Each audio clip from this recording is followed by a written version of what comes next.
Olá, boa tarde. Semana começando, segunda-feira, dia 2 de setembro de 2019. Está no ar o Jornal Câmara Notícia. Quero agradecer a você que está esperando o jornal desde o 12h30. Obrigado pela sua companhia, pela sua audiência.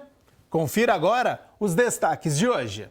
Após 2 anos enviando requerimentos ao Executivo, o vereador Fernando Mendes consegue revitalização de praça no bairro Jardim Monte Cristo.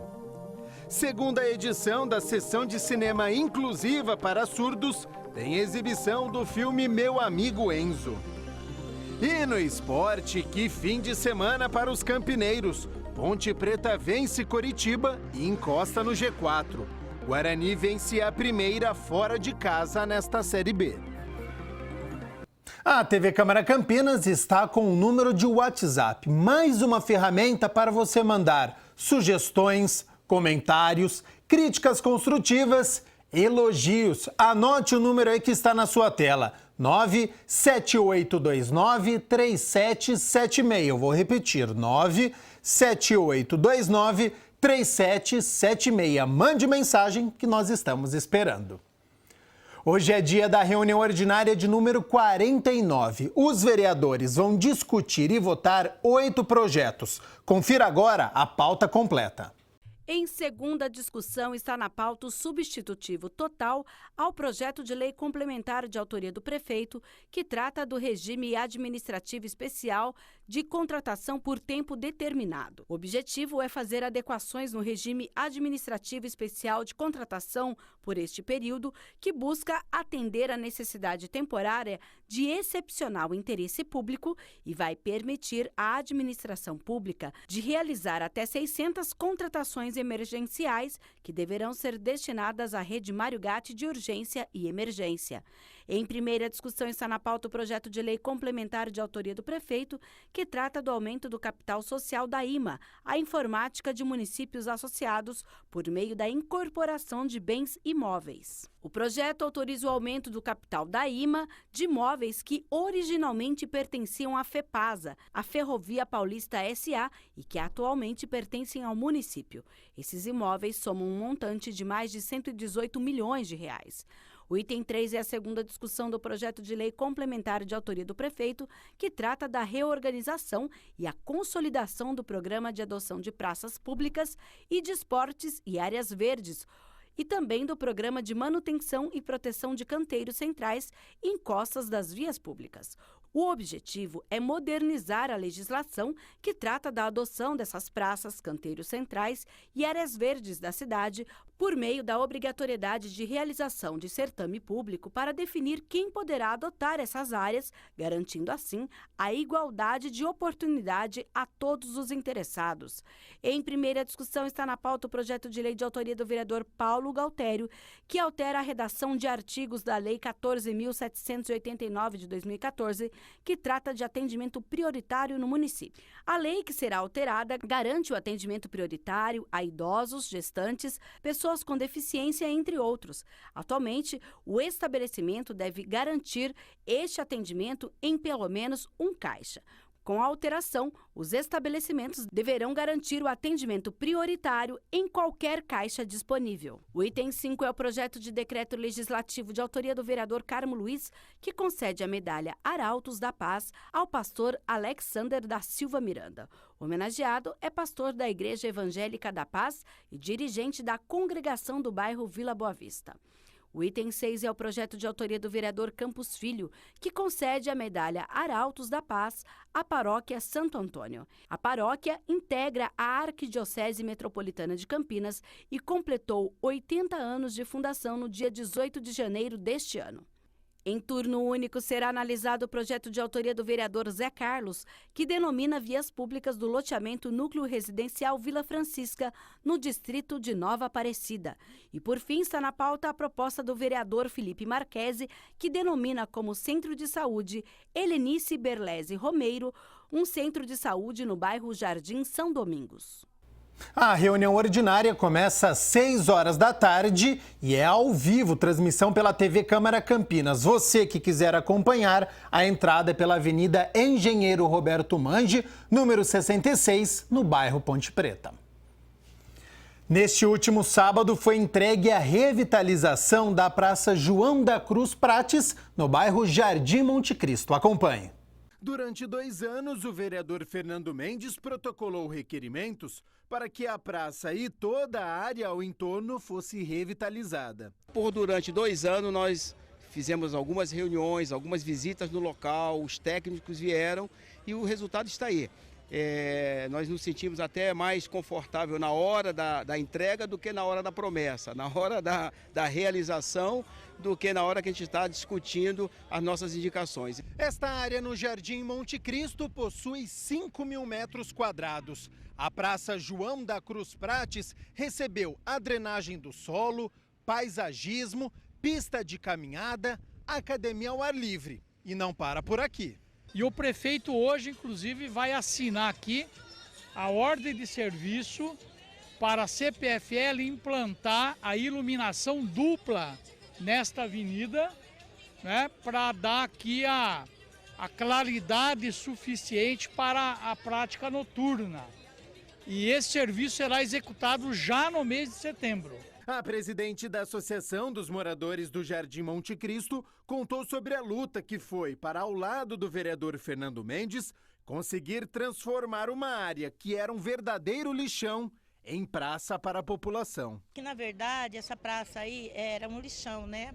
Aí eu comecei a investigar o que seria, que nós não tínhamos a praça. Fui no cartório, fui num monte de lugar. Aí o que eu fiz? Quando eu descobri que era praça, eu fui até os órgãos competentes, peguei todas as autorizações e é para legalização fundiária do nosso bairro, né? Eu acho que a população merece e eu amo trabalhar para a população porque eu sou população. E a população do bairro, claro, aprovou. Agora com essa limpeza aqui ficou bem mais bonito, né, moço? E o que representa para a senhora tudo isso aqui? Saúde. Saúde e bem-estar. Que agora aqui é uma pracinha. Dá pra se divertir. E aqui ficou melhor pra nós brincar. Eu tô feliz agora.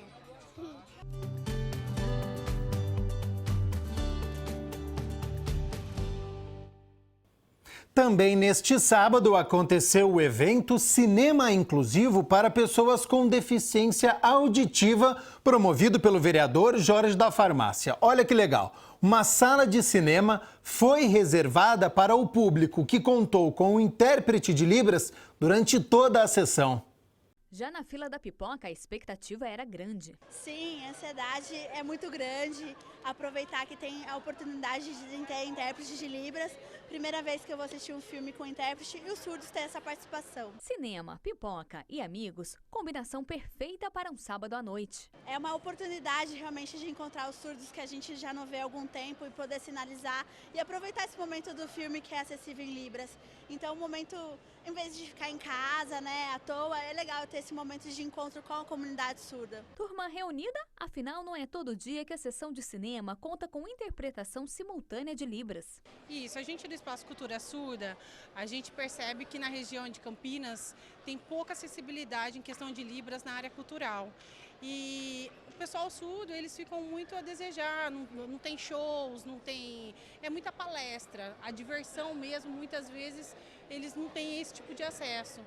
E é uma comunidade que quer diversão, que quer lazer, né? É uma comunidade que gasta, é uma comunidade que paga por esse tipo de serviço, que tem muito prazer até em pagar para poder participar, mas que infelizmente não é todos os lugares que aceitam.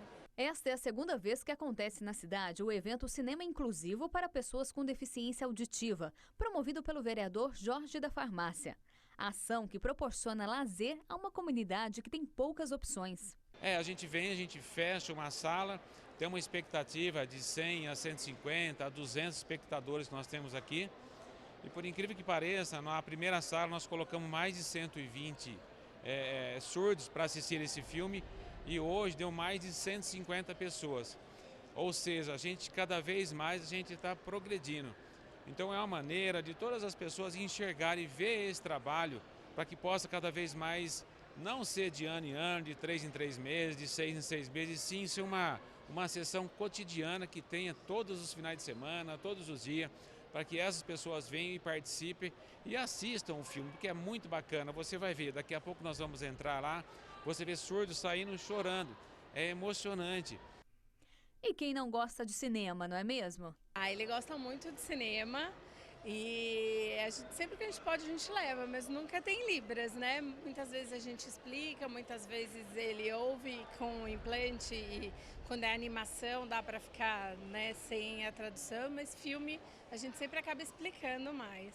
Pipoca na mão, é hora de começar o filme. Sala lotada para ver Meu Amigo Enzo, que conta a história de um cachorro muito inteligente que passa os dias filosofando e aprendendo o que é ser humano a partir das observações que faz sobre a vida de seu dono Danny, um piloto de corrida.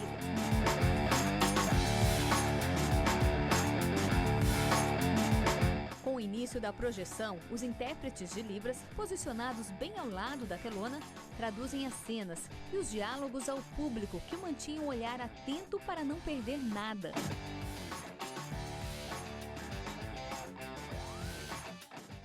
E a cada ação do cãozinho Enzo, uma reação do público.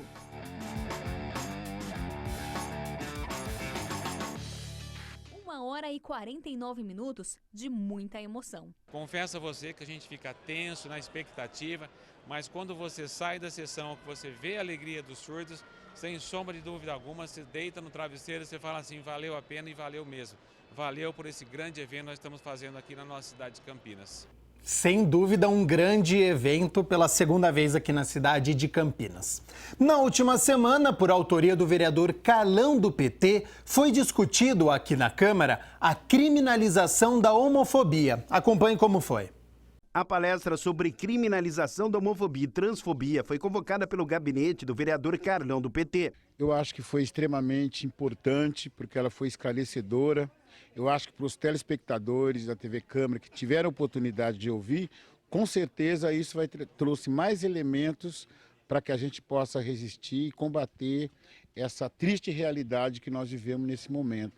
Então nós pretendemos, a partir desse debate, poder ampliar para que mais pessoas possam ter oportunidade de se juntar a nós para combater essa triste realidade que é a homofobia e a transfobia que acontece aqui na cidade de Campinas e em todo o país. O debate contou com convidados, um representante da Umbanda, uma psicóloga, uma advogada e também uma jovem de 15 anos que representou um grêmio estudantil. E trouxeram elementos importantes que nos chamou a atenção da necessidade da gente poder fortalecer essa luta e esse debate a partir da educação, que nenhuma criança nasce homofóbica, nenhuma criança nasce racista ou machista. Então, é com esses elementos que a gente vai poder transformar a sociedade que nós tantos esperamos.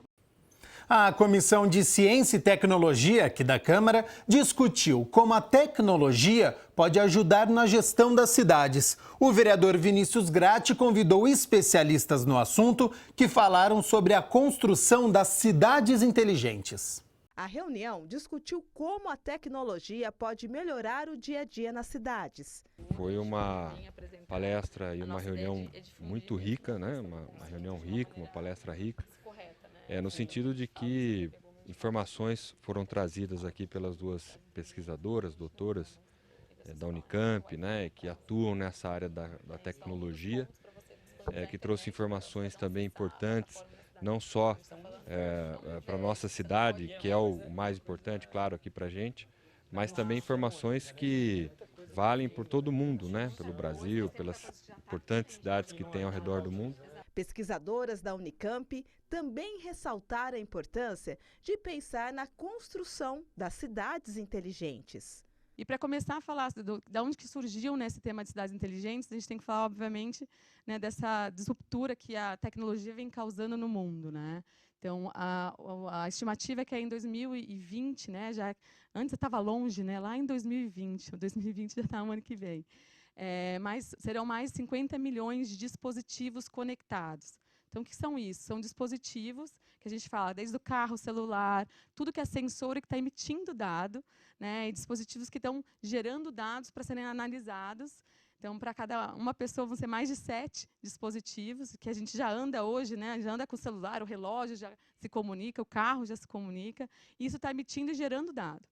Então, hoje, um grande recurso que a gente tem é a análise desses dados para transformação, né, em como a gente pode viver melhor utilizando esses dados.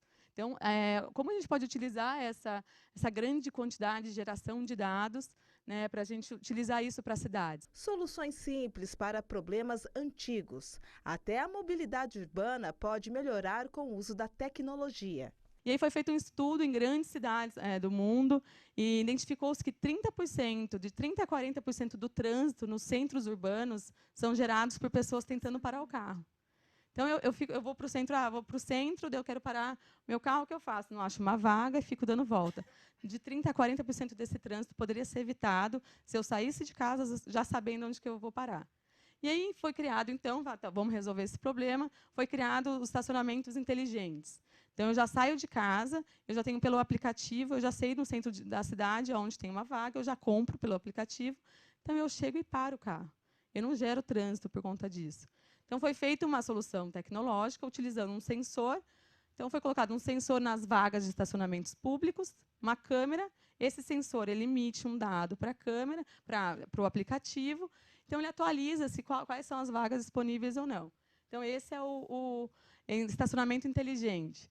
E isso ajudou muito, não só a reduzir trânsito nos centros urbanos, então é uma solução tecnológica, mas, surpreendentemente, também ajudou na arrecadação da cidade. Na reunião, as especialistas apontaram os benefícios de uma cidade inteligente para os moradores.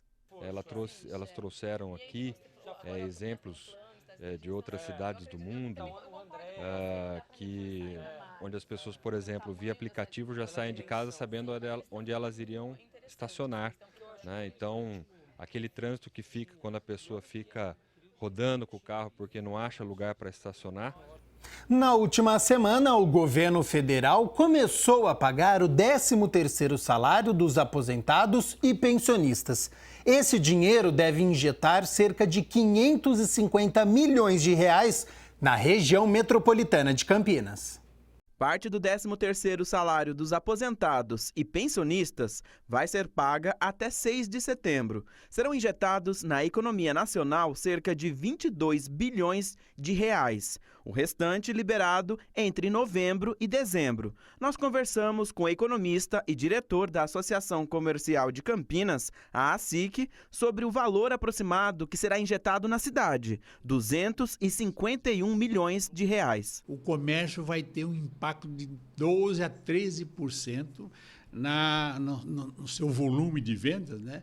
E isso implica dizer que o comércio vai vender um pouquinho mais, porque realmente não estava vendendo, muito pelo contrário, estava com perdas de vendas. Em 2018, os campineiros utilizaram cerca de 51% desse adiantamento para o consumo, 42% para a inadimplência e 7% para poupar. O economista comentou se esse comportamento deve se repetir. O endividamento das pessoas cresceram porque o poder de compra caiu muito, né? Dá-se a sensação de que as pessoas vão eventualmente procurar pagar primeiro as contas, né? Para depois continuar com o consumo ou até, se sobrar, poupar. Tem dica para quem já recebeu esse dinheiro ou vai pegar até o dia 6 de setembro. Ele tem que avaliar uma certa prioridade entre o que ele pode consumir e o que ele pode poupar. Consequentemente, isso significa ele precisa ver como é que está o endividamento dele. Tá certo? Então, ele tem que ter uma certa preocupação em primeiro pagar as dívidas, né? E depois, então, ele vai entrar para o consumo de uma maneira menor, mas ele vai entrar moderando um pouco a tendência do endividamento, que é muito ruim para o consumidor. Rápido intervalo e na volta, quadro de educação com o ex-jogador da seleção brasileira Paulo Silas, que inspira jovens a construírem metas. O quadro de saúde aborda o Setembro Verde para garantir uma sociedade mais inclusiva. E tem os gols de Ponte Preta e Guarani em 1 minuto.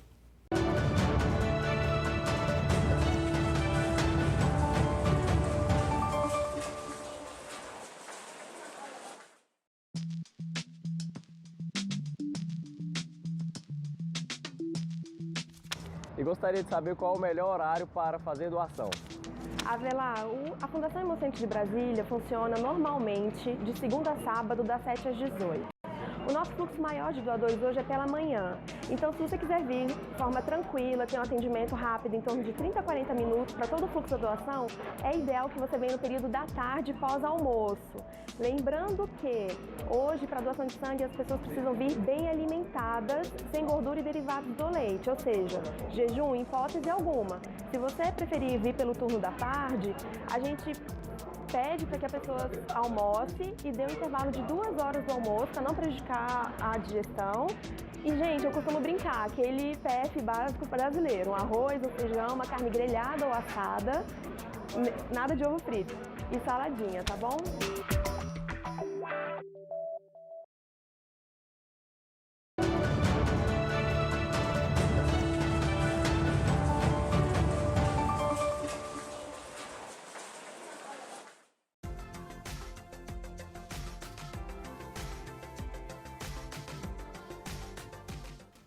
Amanhã, terça-feira, a chuva que veio no sábado à noite deve continuar. O sol até chega a aparecer, mas já no fim da manhã aumenta a nebulosidade e chove. Apesar deste tempo mais fechado, o calor vem com tudo, hein? Olha só, mínima de 16 e a máxima pode chegar aos 30 graus. A carreira do jogador Paulo Silas inspira muitos jovens. Já passou pelos principais times do Brasil e pela seleção brasileira. Ele dividiu um pouco desta trajetória e falou da importância dos estudos para quem ainda está começando a traçar o próprio futuro.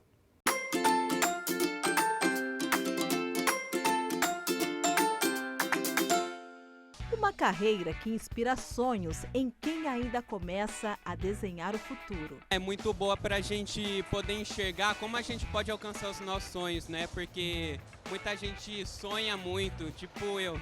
Eu sonho muito, sou um cara muito sonhador, mas poucas pessoas sabem como atingir suas metas, sabe? Então foi muito legal porque a gente vê, né? O Paulo Silas foi um cara que correu atrás, que ele não parou, sabe? Ele foi na luta sempre, o tempo todo, e ele alcançou o que ele queria. Em cima da mesa, conquistas. Paulo Silas jogou um dos principais times do país e defendeu a seleção brasileira. Nesta palestra para estudantes, ele falou sobre as derrapadas e as vitórias na carreira de atleta. Ouvidos atentos, muita gente aprendeu o que significa persistência. Me ajuda a pensar e ver as coisas de uma outra forma, sabe? A não desistir, a ter perseverança, fé e ver que nem sempre a porta fechada é aquela porta que a gente deveria entrar. Mais de 30 anos de carreira, muita história e inspiração. Estou aqui com Paulo Silas, jogador da seleção brasileira, técnico. Olha, a carreira é extensa, né, Paulo? Hoje você falou com jovens estudantes, falou em sonhos e metas. Nessa idade de 15, 16 anos, a gente sonha muito pensando também numa profissão, né? É possível transformar sonho em meta? É um prazer estar falando com vocês. Eu acho assim, que assim como um agricultor, ele tem um sonho e ele tem uma semente na mão. Só que quando ele joga a semente no chão, o que acontece com a semente? Ela vai para baixo. Então muitas vezes a gente tem que entender que para a gente crescer como uma árvore frondosa, forte, que dê não somente fruto, mas sombra e madeira, a gente precisa passar por um processo. Então é isso que a gente tenta passar para os jovens. Às vezes olha na televisão uma pessoa de sucesso e quer ter aquilo ali, mas às vezes o sucesso daquela pessoa é relativo, porque é um sucesso curto. E vale muito mais trabalhar, se autoconhecer, adquirir conhecimento, se profissionalizar, para quando a coisa acontecer, você tá com o pé bem firme no chão e sabe que vai ser uma coisa que vai durar por mais tempo.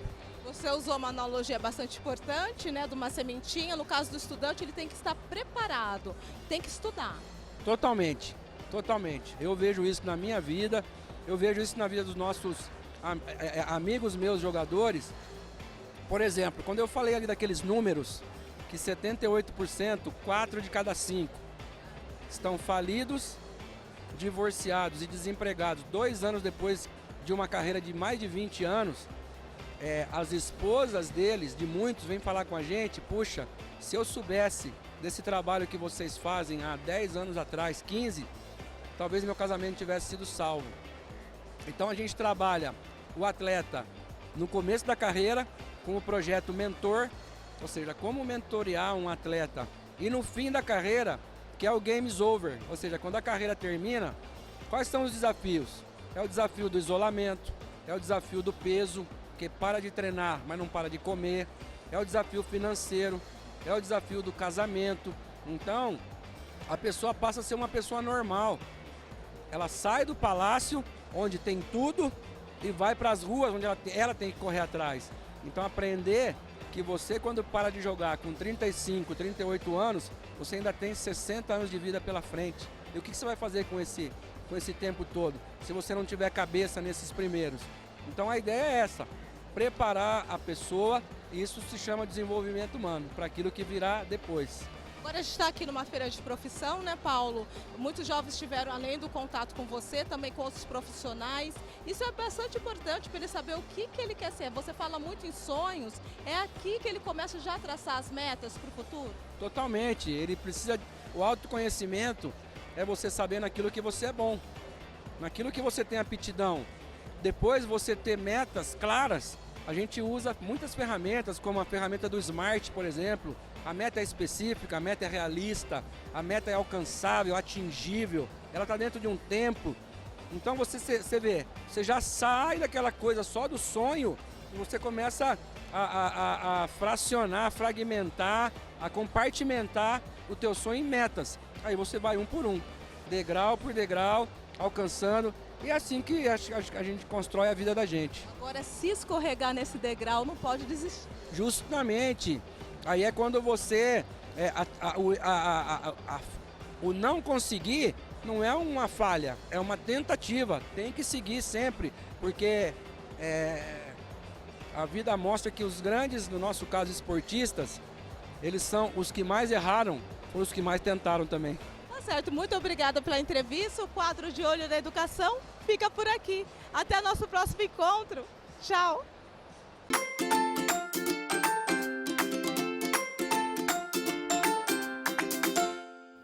Entre as várias cores utilizadas para a conscientização de algumas patologias, o verde foi escolhido para o mês da inclusão. No quadro Saúde Agora de hoje, vamos falar da paralisia cerebral.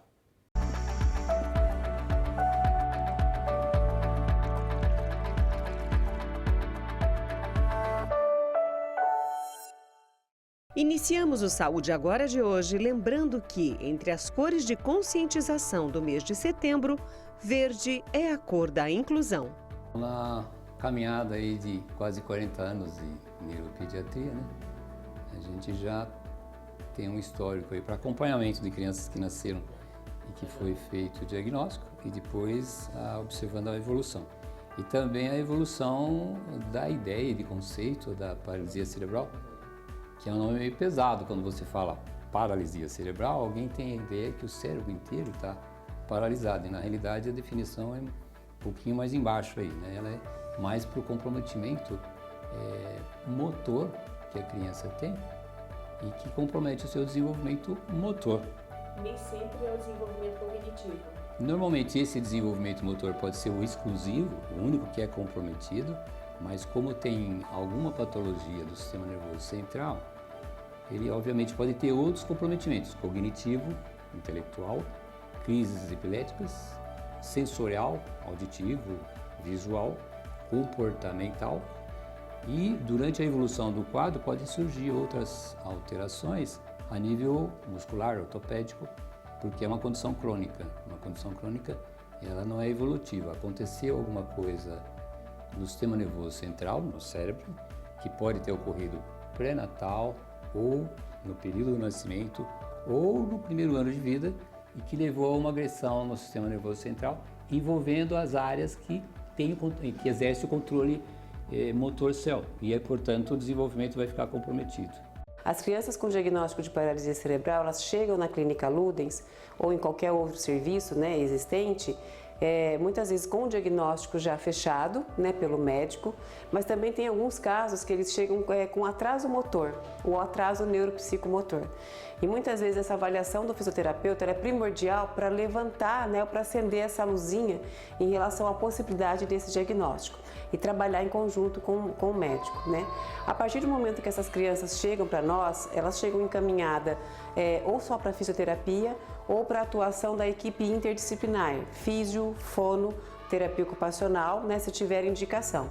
A partir desse momento nós fazemos uma avaliação que é muito minuciosa, né, uma avaliação que ela não é só qualitativa, da qualidade do movimento, mas também uma avaliação que é quantitativa, né, que a gente usa várias escalas de desenvolvimento internacionais que vão nos ajudar a saber quais são os pontos fortes e quais são os pontos fracos dessa criança. Obviamente que o tratamento, quando existem vários tratamentos que são propostos, vários métodos de tratamento.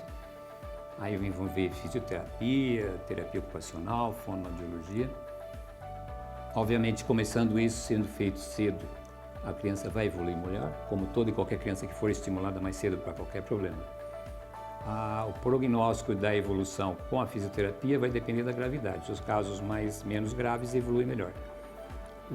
O importante, uma coisa que tem que ser salientado, que terapia significa o que se faz com a criança de atividade todos os dias, de segunda a domingo, várias vezes no dia. Então, quando você indica uma terapia, seja em qualquer área, é muito importante a participação da família nesse sentido, não imaginando que alguém vai lá e vai ser suficiente aquela estimulação por meia hora, ajudar na reabilitação. Então, é importante que a família seja parte do tratamento.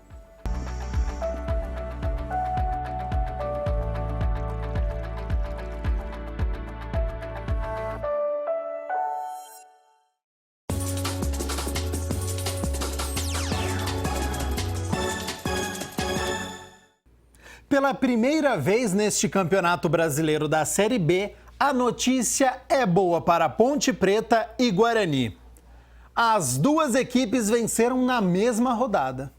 Aqui em Campinas, a Ponte Preta recebeu o Coritiba e venceu por 1-0.